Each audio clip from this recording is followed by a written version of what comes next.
Hi, my name's Steve and welcome to the Seaside Allotment channel, and I'm pretty excited today because we've just finished our biggest ever harvest. And so we've been gardening for 4 years and we're in the middle of the Hungry Gap and we picked our biggest harvest, so I'm really chuffed about it. And I thought what I'd do is I'd quickly show you around the sort of the stuff we've been harvesting and some of the challenges that we face, obviously harvesting in the middle of the Hungry Gap. Yeah, let's get on.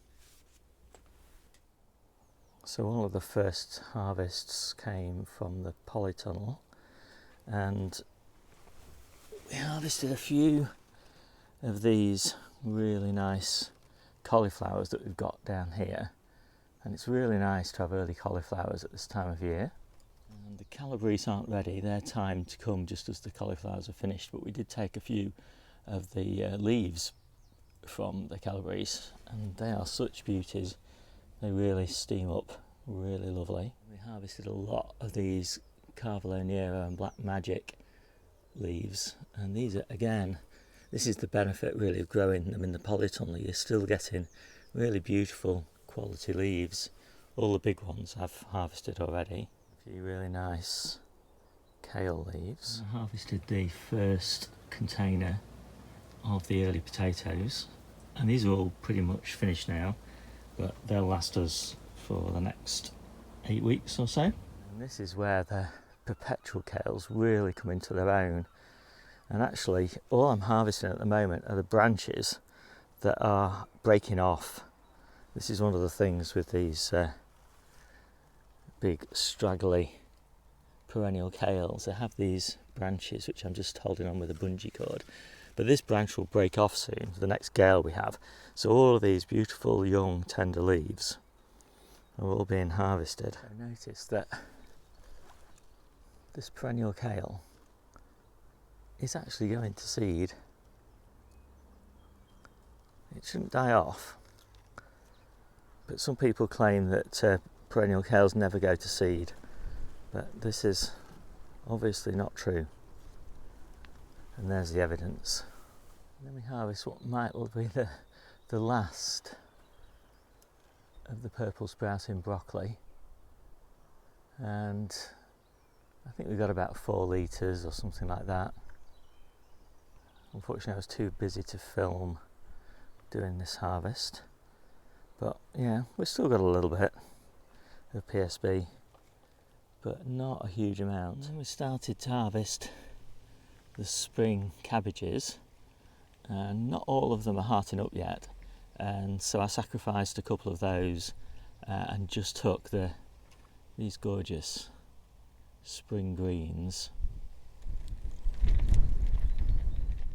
and that's pretty much the end of the brassicas.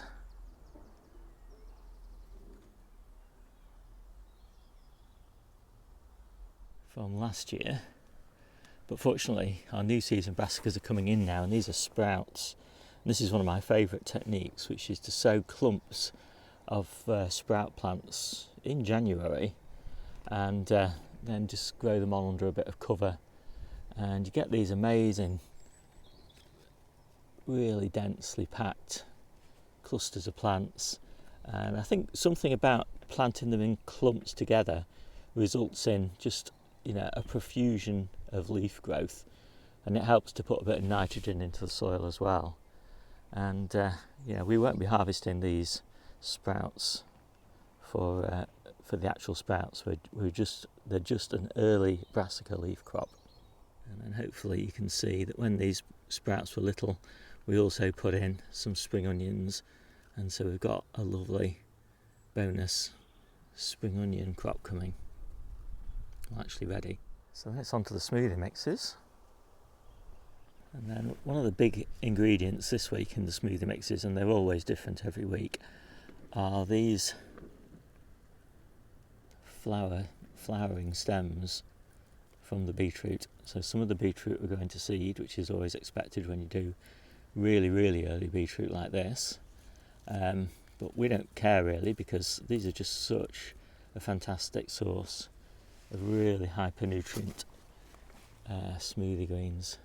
And it's the same story with some of these spinach These were planted in October, sown in September, and obviously they've been harvested continuously since about January. And yeah, well, they're going to seed now. But these little seed heads here, these little rosettes really, are absolutely perfect for the smoothie mix. And these are some of our early onions. These are stir on, and these were planted at spring onion density, and we're gradually thinning them out to grow on into bulbing onions. And so those thinnings are going into the harvest. We also harvested some of the flower heads off this Hungry Gap kale. I actually prefer them when they're more like this one. And then the last of the smoothie greens, probably not the last, but was these field bean tops, and we just pinched the tips of these out, the growing tips, and they're really gorgeous. And of course we harvested loads of these for salads and stir-fry greens. I did a video specifically about field beans, and the garlic isn't ready yet, but we specifically harvested some of the little tiny bulbs to take as green garlic, so we harvested a few of those. Then we're on to the spinach. We've got a beautiful crop of red kitten spinach at the moment here and at home, and we've got some also that is just finishing from winter, and that's a great salad and stir-fry green. We love this red kitten spinach, it's really gorgeous. And then of course chard, which is a real favourite at this time of year. And then we made a start on the baby carrots, and we've got 5 of these big containers. You can probably see how big they are. I think they're 35 litre pots, planted in October, and they're outside now. They're doing pretty well. And the carrots are small, but I mean that's what you want when you want baby carrots. Absolutely gorgeous. And then we're on to the salads. And we're just actually clearing all the salad beds on the allotment at the moment, so we're actually harvesting whole plants, and so by next week, probably the week after, all of these salad beds will be cleared here, and this one's getting replanted as carrots, just like its neighbour. And we really did have a beautiful selection of salads and lots of nice things to go in them, you know, spring onions and radishes, Welsh onions, carrots. Fantastic. We're also starting to clear the freezer in the store. We'll soon have garlic coming into the store and early onions, and we'll have a lot of broad beans and things like that going into the freezer, so we need to start making some space. So Debbie started doing some baking to clear that space, and we thought we'd give all that away, or a lot of it away, to celebrate getting halfway through the Hungry Gap.